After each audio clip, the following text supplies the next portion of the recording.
How's it going? Today I'm going to show you how to refill your windshield washer fluid, and regardless of the make and model, the steps are very similar, so I'm going to show you the nuances. That way you can do it on your car regardless of what car you have.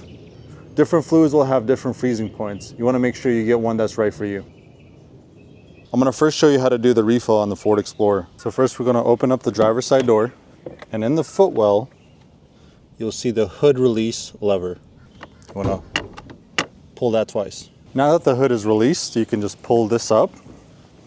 And as you can see, we need to prop this. Some cars will have hood struts. In my case, I don't. But what I have is a rod to prop the hood open. The main purpose of this is just to hold the hood up while you're working on the engine. Now, if you look at the engine bay, you'll see a blue cap typically. Sometimes it's white. What you want to look for is a symbol or icon. Flip this cap open, and you're ready to pour. You can buy a funnel to do this, but what I'm going to do is just pour it by hand. Pour it all the way to the top.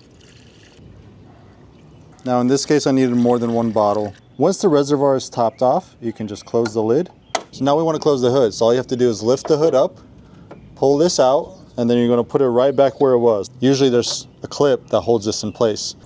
Typically the way I close the hood is just have it a couple of feet and then just let it drop. Just make sure it's closed all the way. As you can see, our dashboard light is gone.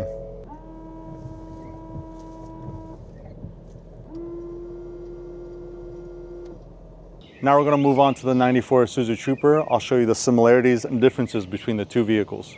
On most vehicles, you're going to have to come to the driver's side door and look in the footwell for the hood release lever. So as you can see for this vehicle, it's right there.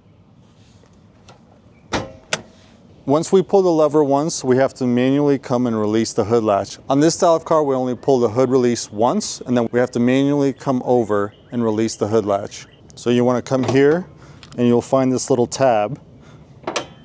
You pull it up. So this is essentially what you're doing. As you can see, the engine bay looks very different, but here's our blue lid. And as you can see, it's the same symbol or icon. So the rest of the process is the same. So I do want to preface that in some cases, if you have a rear windshield wiper, there's going to be a separate windshield washer reservoir, just like in my case. So I'm going to show you what that looks like now. So behind this right here, you'll see a separate reservoir.